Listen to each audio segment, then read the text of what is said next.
MP, ketemu lagi dengan Kak Aman. Kali ini kakak akan membahas tentang subbab hukum Kirchhoff. Yuk kita mulai.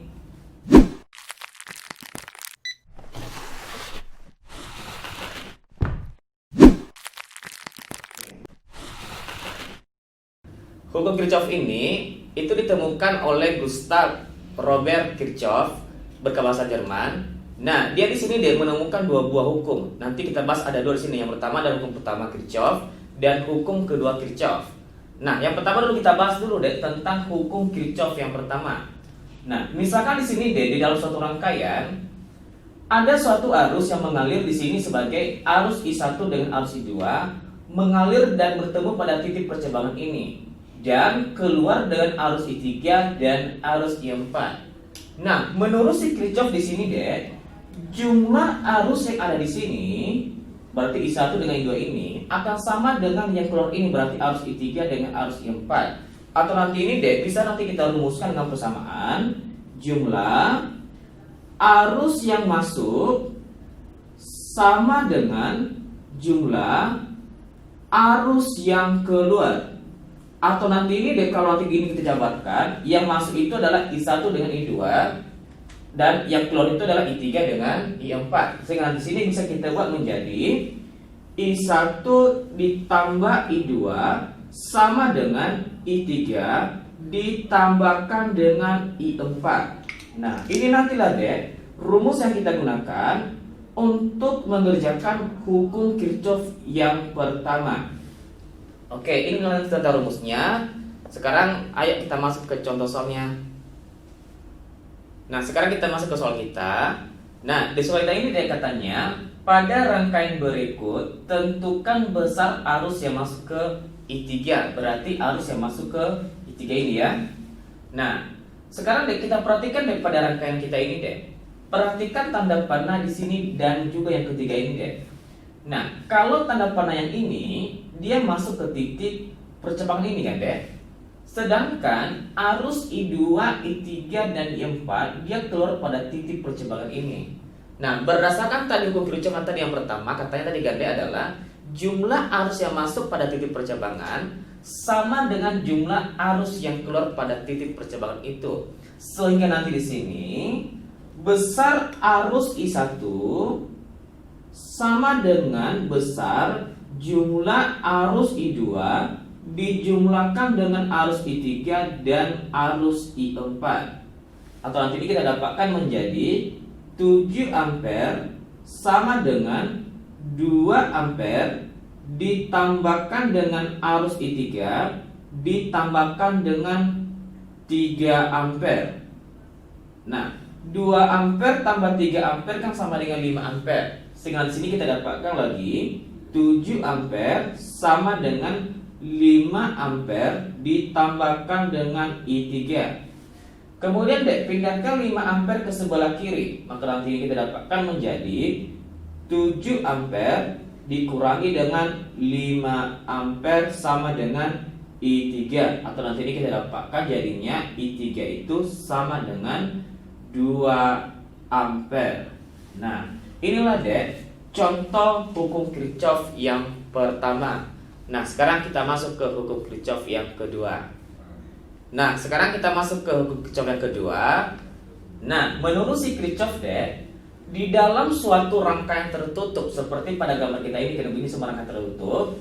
Katanya di sini deh adalah jumlah semua tegangan yang ada pada suatu rangkaian tertutup dikalikan dengan arus dan hambatannya itu akan sama dengan 0. Atau nanti ini bisa kita tuliskan menjadi jumlah semua tegangan yang ada dalam suatu rangkaian ditambahkan dengan jumlah arus dikali dengan hambatan akan sama dengan 0. Nah, inilah deh menurut Kirchhoff pada hukum yang keduanya. Nah, jadi sekarang kita masuk ke contoh soalnya. Nah, sekarang kita masuk ke soal pertama kita. Pada rangkaian berikut, tentukan besar arus yang mengalir dalam rangkaian. Oke, berarti kita mencari besar arus dalam rangkaian ini. Nah, untuk menentukan itu deh, kita di sini menggunakan hukum Kirchhoff yang kedua, di mana tadi rumusnya adalah jumlah tegangan yang ada dalam rangkaian dijumlahkan dengan arus dikali dengan hambatannya, ini sama dengan 0. Oke, nah sekarang pertama dulu deh, untuk nanti mengerjakan ini, kerjakan dulu jumlah tegangannya, baru nanti masuk ke jumlah arus dikali dengan R di sini. Nah, pertama, bagaimana deh cara kita deh menjumlahkan tegangan ini deh? Kalau seandainya pada gambar kita ada dua buah di sini sebagai segi tegangannya. Pertama gini deh, perhatikan di antara tegangan ini, tegangan yang paling besar. Nah, itu nanti deh sebagai patokan kita untuk menentukan arah arusnya. Nah, berarti kan deh inilah paling besar di sini. Nah, maka nanti di sini arus kan bergerak dari kutub positif menuju ke kutub negatif. Berarti inilah kita buat sebagai arah pergerakan arusnya. Nah, pergerakan nanti arah arus nanti inilah deh yang kita sebut dia sebagai arah loop. Oke, kemudian bagaimana cara kita menjumlahkan ini deh? Nah, perhatikan deh pergerakan dari arah loop ini deh. Dia pertama kali akan bertemu dengan kutub negatif di sini kan deh. Nah, tanda yang kamu gunakan di nilai tempat tegangan E2 ini adalah tanda yang pertama kali dijumpai oleh arah loop itu. Nah, karena yang pertama dijumpainya kutub negatif, maka ini menjadi minus E2 jadinya. Oke, kemudian kita lanjut lagi deh ke tegangan E1-nya. Nah, yang pertama dijumpai di sini kutub negatif di sini kan deh. Maka nanti di sini menjadi minus E1. Oke, kemudian deh kita lanjutkan deh penjumlahan antara I dikali dengan R. Nah, sekarang perhatikan deh pergerakan arus ini deh. Arus ini dia bergerak dan berjumpa dengan hambatan R1. Maka nanti ini menjadi I dikalikan dengan R1. Kemudian ditambahkan dengan dia berjumpa lagi dengan hambatan R2. Maka nanti ini menjadi I dikalikan dengan R2 dan sama dengan 0. Nah, sekarang kita masukkan angka yang ada pada soal. E2-nya 5 dan E1-nya 15. Maka nanti ini menjadi minus 5 dikurangkan dengan minus 15 ditambahkan dengan I kali R1-nya. Di sini R1-nya adalah 2. Maka nanti ini menjadi I dikalikan dengan 2 dijumlahkan dengan hambatan R2-nya di sini 3. Maka nanti ini menjadi I dikalikan dengan 3 sama dengan 0. Nah, sekarang kita jumlahkan deh. Minus 5 kurang 15 itu adalah minus 20. Nah, ini minus 20. Oke, kemudian 2I ditambah dengan 3I. Maka nanti ini menjadi 5 kali I di sini jadinya sama dengan 0. Kemudian dipindahkan minus 20 ke sebelah kanan. Maka nanti ini kita dapatkan menjadi 5I sama dengan 20. Dan pindahkan 5 ke sebelah kanan nanti jadi bagi ya. Maka nanti ini kita dapatkan deh besar deh arus yang mengalir pada rangkaian itu adalah 20 dibagi dengan 5 sama dengan 4 ampere. Nah, ini nanti deh cara kita dan mengerjakan soal kalau nanti ada dijumpa soal seperti ini. Oke, nah sekarang kita masuk deh ke contoh soal berikutnya, soal yang kedua. Nah, sekarang kita masuk ke soal kedua. Nah, di sini pada rangkaian listrik di bawah ini tentukan besar arus yang mengalir di hambatan yang kedua. Berarti kita mencari besar arus yang masuk ke sini. Nah, jadi bagaimana cara kita menentukan ini? Langkah pertama dulu adalah tentukan arah loopnya.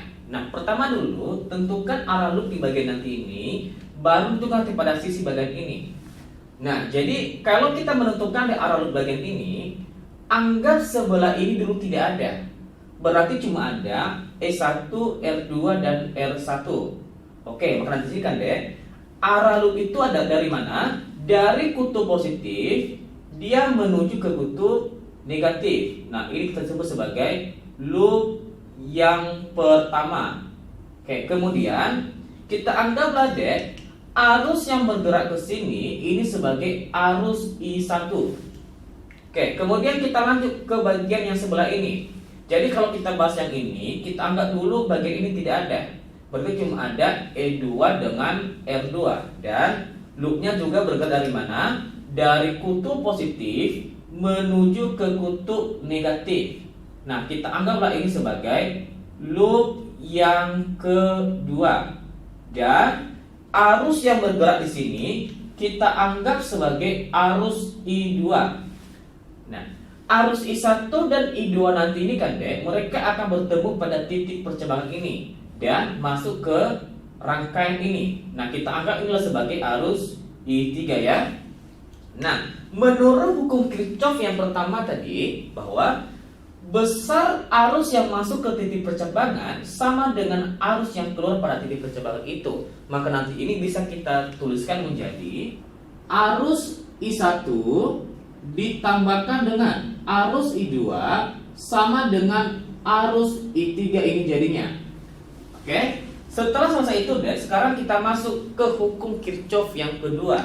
Nah, di sini kan kita ada dua buah loop di sini Nah, pertama dulu kita kerjakan untuk loop yang pertama.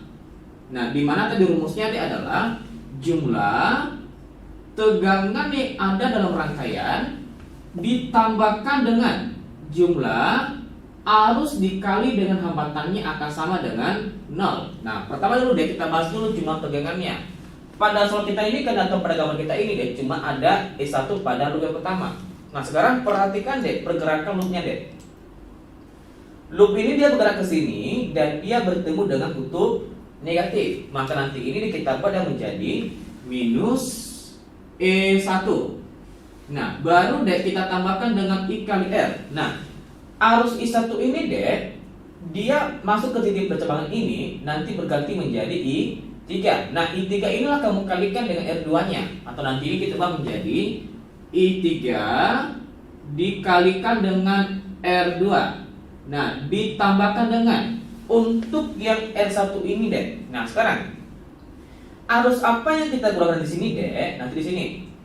Sejauh titik percabangan ini sampai ke ujung titik percabangan ini yang berlaku sama dia adalah arus I1. Artinya arus I1 itu sama untuk semua pada titik ini. Sedangkan kalau I3 itu cuma berlaku dari titik percabangan ini sampai di dalam ini aja. Itulah arus I3. Nah, maka nanti ini yang kita kalikan ke sini adalah arus I1. Maka nanti ini menjadi arus I1 dikalikan dengan R1 sama dengan 0. Nah, sekarang kita masukkan angka yang diketahui pada soal. E1 besarnya 12. Ini nanti menjadi minus 12 ditambahkan dengan I3 kali R2 berarti I3 kali ini, atau nanti bisa kita ganti menjadi 2I3. Oke, ditambahkan dengan R1-nya kali I1 berarti 4 kali ini. Berarti nanti ini menjadi 4 kali I1 berarti sama dengan 0. Pindahkan yang minus 12 ke sebelah kanan. Maka nanti kita dapatkan menjadi 2I3 ditambahkan 4I1 sama dengan 12.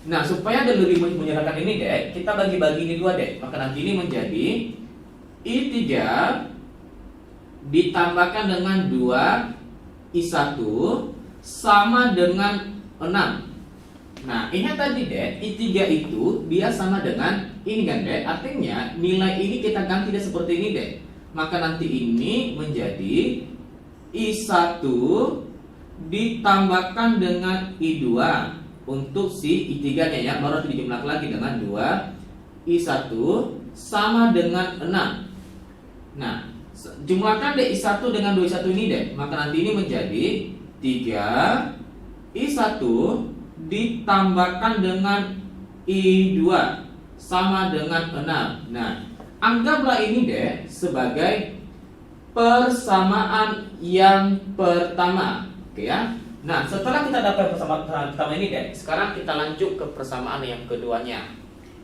Nah, sekarang kita masuk ke loop yang kedua. Nah, untuk loop yang kedua ini kita juga masih menggunakan hukum Kirchhoff yang kedua, di mana rumusnya ini adalah jumlah tegangan di dalam suatu rangkaian ditambahkan dengan jumlah arus dikali dengan R sama dengan 0. Nah, sekarang kita masuk deh ke gambar rangkaian kita. Nah, perhatikan deh loop yang kedua ini. Nah, loop ini dia bergerak dan pertama kali dek yang dijumpanya pada kutub untuk E2 ini adalah kutub negatif di sini kan dek. Maka nanti ini menjadi minus E2. Oke, kemudian kita masuk ke I kali R. I2 masuk ke titik persimpangan ini dan kemudian menjadi I3 di sini. Nah, I3 dia dikalikan dengan R2, maka nanti ini menjadi I3 dikalikan dengan R2 sama dengan 0. Oke, kemudian kita masukkan di angka yang dikotek pada soal. Besar E2 adalah 6, kemudian R2-nya adalah 2. Kita masukkan ke persamaan itu, maka nanti ini menjadi minus 6 ditambahkan dengan 2 I3 sama dengan 0. Pindahkan minus 6 ke sebelah kanan, maka nanti ini kita dapatkan menjadi 2 I3 sama dengan 6. Nah, pindahkan 2 ke sebelah kanan, nanti kita dapatkan menjadi I3 itu sama dengan 3 di sini ya. Nah, ingat tadi deh, I3 itu dia sama dengan penjumlahan I1 dengan E2. Nah, nilai inilah deh kita masukkan dia ke I3 ini. Maka nanti ini kita dapatkan menjadi I1 ditambahkan dengan I2 sama dengan 3. Nah, anggaplah ini sebagai persamaan yang kedua. Oke ya. Nah, berarti di soal kita ini deh kita mendapatkan dua persamaan jadinya. Ada persamaan pertama dengan persamaan kedua. Nah, sekarang bagaimana cara kita menentukan arus I1 dan I2 pada rangkaian kita ini? Nah, untuk menentukan itu deh, kita di sini menggunakan sistem eliminasi.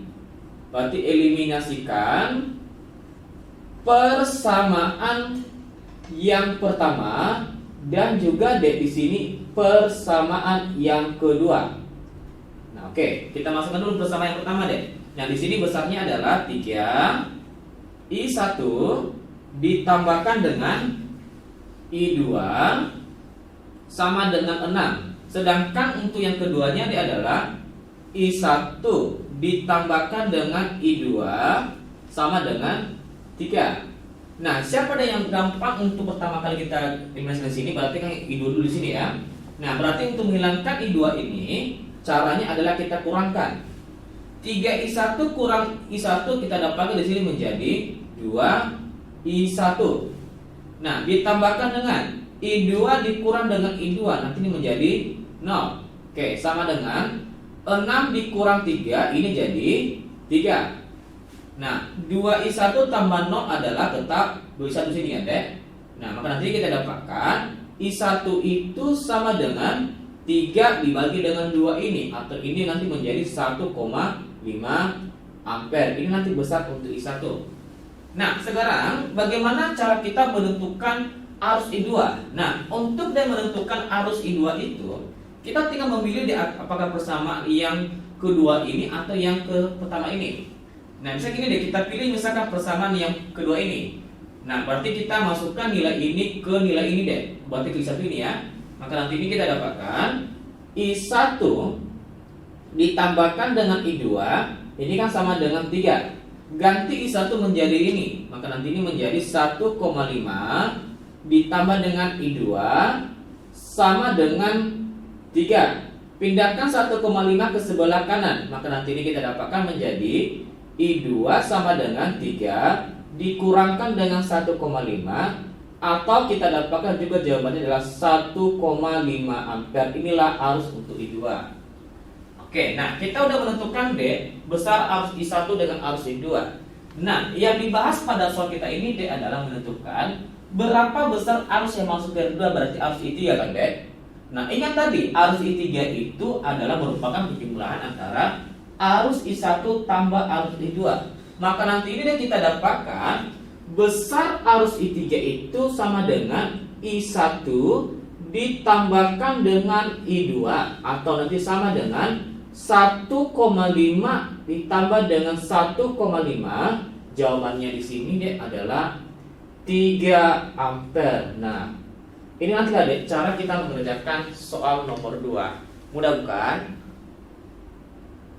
Nah, ini aja dulu deh pertemuan kita tentang hukum Kirchhoff, dan kita lanjutkan nanti pada pertemuan berikutnya.